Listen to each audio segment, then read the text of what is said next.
This is TechKnow, a show about innovations that can change lives. The science of fighting a wildfire. We're going to explore the intersection of hardware and humanity, and we're doing it in a unique way. This is a show about science by scientists. Let's check out our team of hardcore nerds. Dr. Crystal Dilworth is a molecular neuroscientist. Tonight, military technology in the OR. This is a 72-year-old woman who noticed a lump. Night vision goggles show surgeons something they could never see before. Okay, so see, this other one looks even brighter. Dr. Shini Somara is a mechanical engineer. Kyle Hill is an engineer. And I'm Phil Torres, I'm an entomologist. Tonight, Los Angeles builds for the future, but discovers a secret buried deep under a new subway line. I was the first person to ever see that. Ever see what's in The first time we cooperated. Incredibly rare fossil that otherwise is impossible to see. That's our team. Now let's do some science.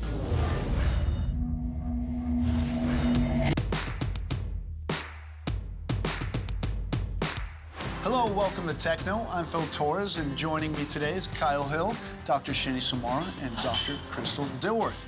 Now, guys, we've got some great stuff coming up this week, and we're going to start with you, Crystal. You have a new look at cancer. I think all of us know at least one person that's been affected by cancer, but I got a chance to go into the operating room and take a look at this revolutionary new technique that allows surgeons to actually see cancer. Let's take a look. During the Gulf War, soldiers used night vision goggles that allowed them to see in complete darkness. Now, at Barnes Jewish Hospital at Washington University School of Medicine, besides a mask, surgical gloves, and scrubs, Dr. Julie Margenthaler will be wearing the same technology for her next surgery.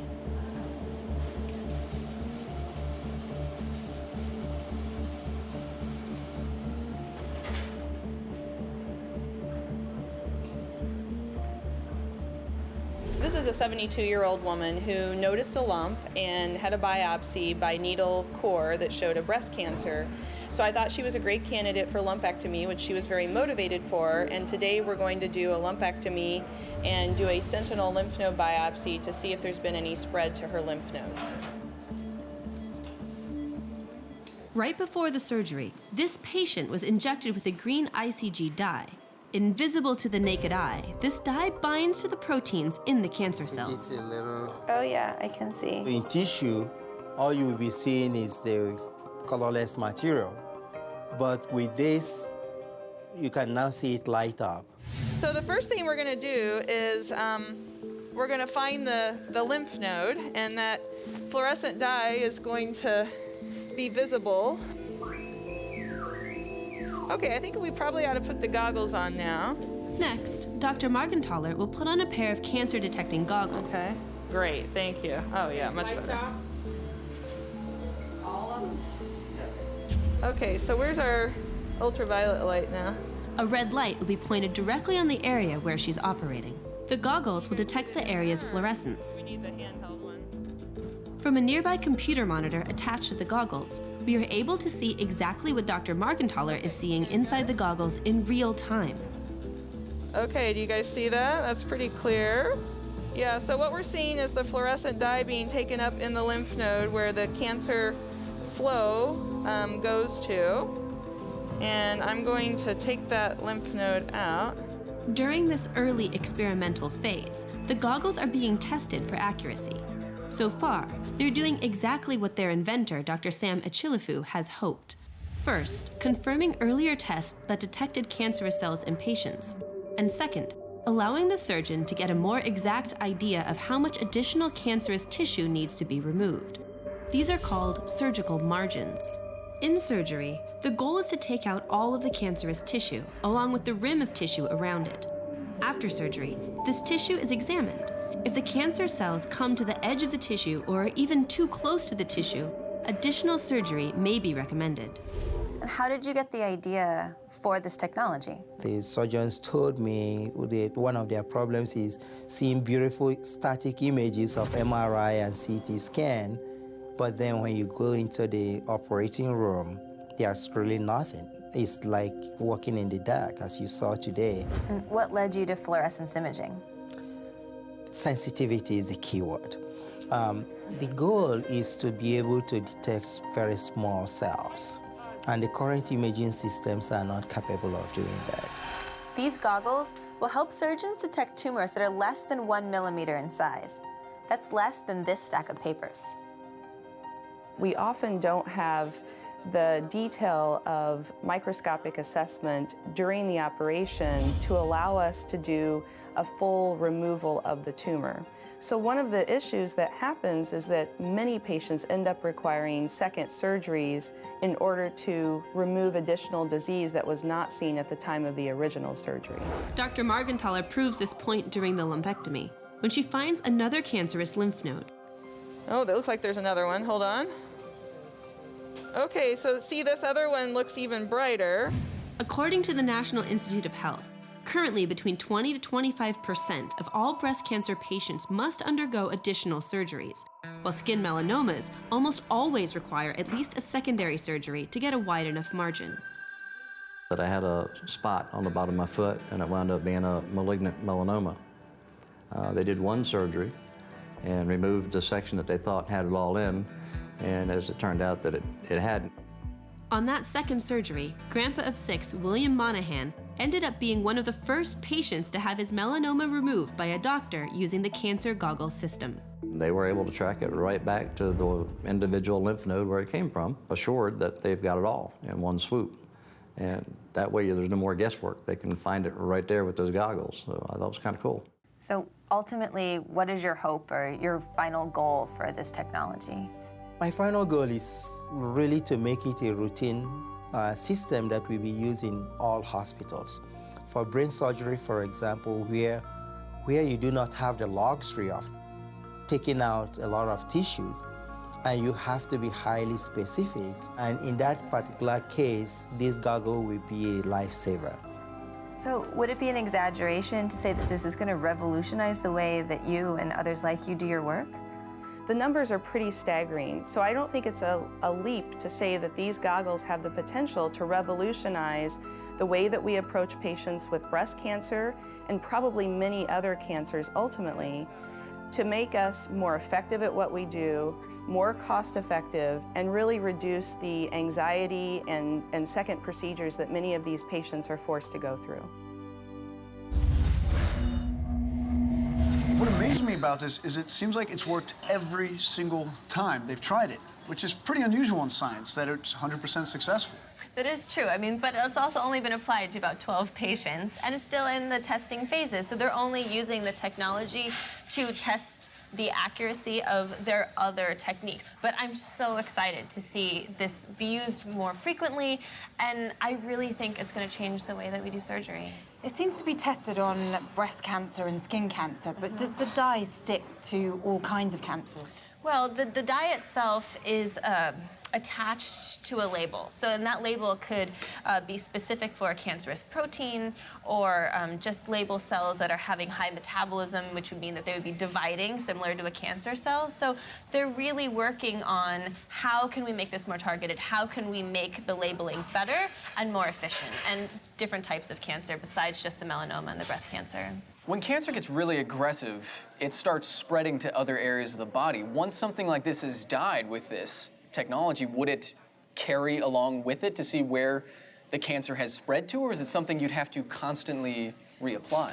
It would be something that you would have to constantly reapply. I don't think that the lifetime of the label in the body would be long enough to really do that type of study. I mean, right now, they're only doing surgeries for cancer that hasn't yet metastasized, the standard of care. Well, thank you, Crystal. Fascinating piece, and hopefully that'll become standard in operating rooms in the next 10, 20 years. I hope so.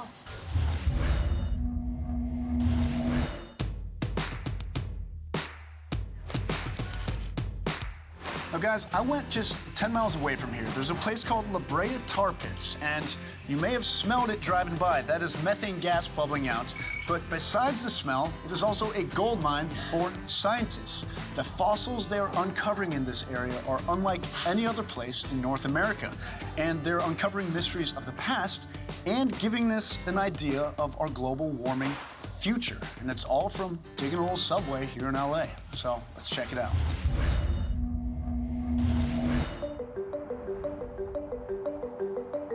It's called the Miracle Mile, a stretch of Los Angeles defined by deco cool and modern museums.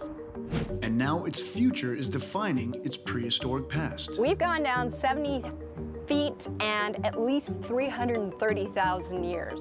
Excavation at an exploratory shaft for the subway to the sea unearthed a treasure trove of ancient goodies, proving the sea was already here. 300,000 years ago, this was all ocean, and it had just flooded a forest of Monterey cypress, and it was cool and it was nice, much nicer than 100 degrees today. Kim Scott is the paleontologist on the site. These fossils are at least 300,000 years old. We also got a lot of cold water clams. So this one on the right is called a geoduck, and this one is called a Washington clam. And we still have these clams off the coast of California today, but mostly further north. The presence of these cold water clams, it tells us we had much cooler waters 300,000 years ago. We're getting amazing things from this shaft. That subway shaft is across the street from the world-famous Brea Tar Pits, the richest Ice Age fossil site in the world. A little over a century ago, this was an asphalt mine, until a shocking discovery was made right where I'm standing. Thousands and thousands of prehistoric bones, paleontological gold, and they're still pulling them out today. We've been taking fossils out of the ground and collecting not only the big bones, but also the remains of the small creatures, the insects and the rodents and the plants. John Harris is the chief curator at the Page Museum. This is telling us all about what the environment was like back when Los Angeles was in the peak of the last ice age. So what was the environment like back in the Ice Age? To give you some example, in Pit 91, which was about 27,000 years ago, the average yearly temperature was 52 degrees and the average rainfall was 39 inches a year. So that's like the kind of climate conditions you have in Washington, D.C. And you can see these changes in climate in the fossil record. You can see them, yes. And this is why they've got such great specimens. So this is the stuff. This is the magic that made all these fossils happen. Exactly. So just 2 inches of this, and a giant animal could get stuck in it. Absolutely. How big were some of these animals? Well, let's see. There's mammoths and mastodons, which are elephant size and larger. These are giant animals, huge, that are getting stuck in just 2 inches of this. Yeah, absolutely. So my question is, how sticky is it? Well, could always try. Wow.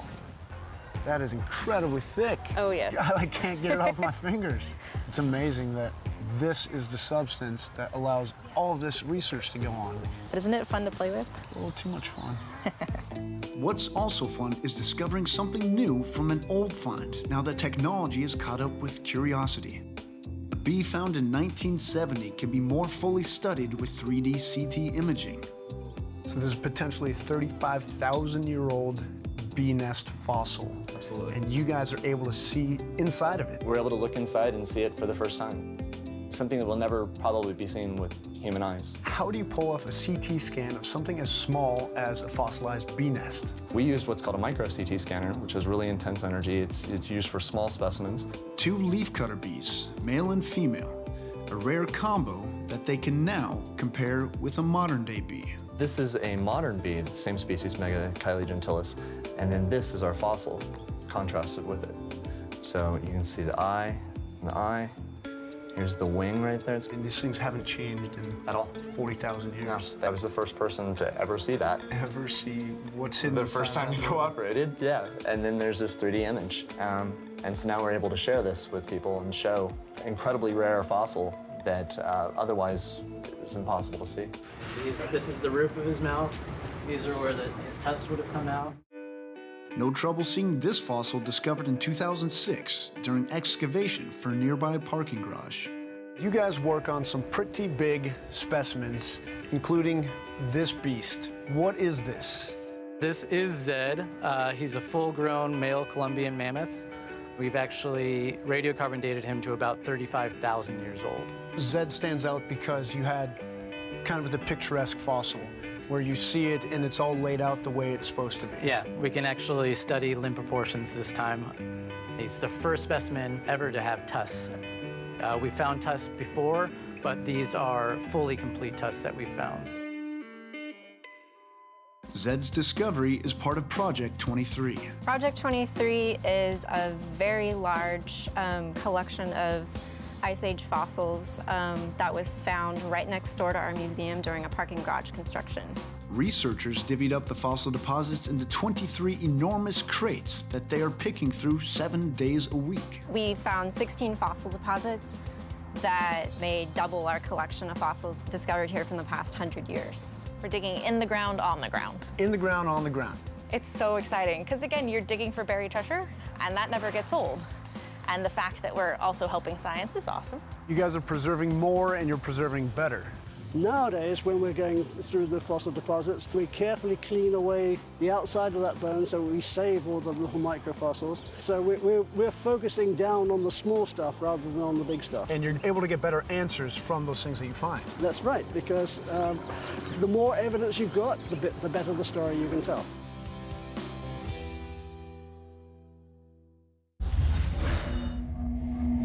Phil, I have to say, I visited the Brea Tar Pits when I was really little with my parents, and the one thing that I really wanted to do that I didn't get a chance to do is to touch that tar. I'm so jealous. Play with the tar, and it was incredibly sticky. It took me about 10 minutes to get it off my hands. I could see why it's sticky enough to get an animal stuck. These tar pits seem to be really, really good at preserving animal skeletons. Is it because of the asphalt itself? Yeah, that asphalt, and there's bacteria in there, and basically it's so great at preserving bone.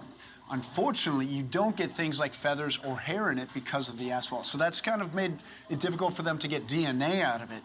But as far as preserving the structure, they can tell a lot about an animal just based upon its skeletal structure and get some really interesting answers. So, yeah, it's all thanks to the asphalt. What's amazing is that you really see in those tar pits how much the climate has changed, because LA essentially was under water once upon a time, and those tar pits are evidence of that. Yeah, absolutely. I mean, the asphalt that you're getting there comes from marine life that was in this area a very long time ago. We're talking millions of years ago. So it's an interesting insight that you can get of looking at this really old life that is preserved by even older life. So I brought some goodies for you guys, and this is the asphalt and really old wood from one of the LA subway digs. And what's interesting is at the subway, they're digging 70 feet down, so they're getting older specimens. So these are about 300,000 years old compared to most of the Ice Age stuff that we saw that was just tens of thousands of years old. What really stands out is just how well preserved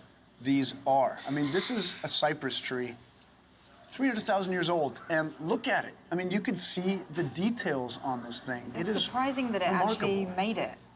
Yeah, it really is. I mean, a lot of stuff like that just gets decayed over time. It's still brown. It's still brown. That is nuts. It's still woody. And that is the magic of asphalt right there. And that's why it's such a treasure for these scientists, because it preserves things so well. A funny story about these is that they are, 300,000 years old, these amazing things to look at. And when they were in the TechKnow production office, they accidentally got thrown out by the cleaning staff. So leave it to our hardworking producer to jump into the dumpster and get it out so we can be talking about it now. One man's trash is another man's scientific treasures, eh? Absolutely.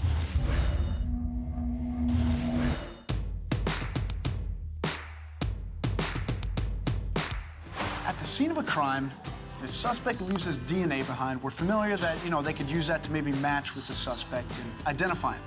But they're using it now in a whole new way to actually predict what that suspect may look like. Check it out. Can DNA left behind at a crime scene give investigators a virtual mugshot of a suspect? Scientists at Penn State and the Catholic University of Leuven recently devised a technique to generate 3D renderings of a person's face using the genetic code found in their DNA. Researchers recruited 600 volunteers and captured 3D photos of their faces.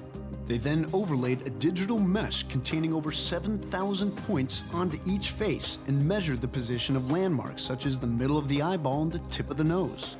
By comparing this map to each subject's genetic code, the researchers were able to zero in on 24 variants and 20 different genes that determine facial features. So what do you guys think? I mean, it seems so preliminary, and right now they've got some good evidence with it, but I don't know if I trust it.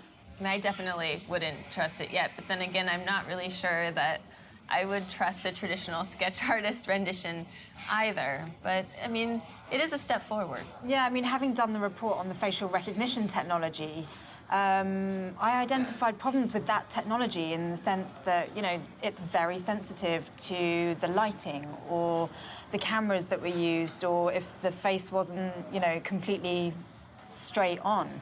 So there are problems with that technology, so how on earth are you going to reconstruct an entire face just from DNA?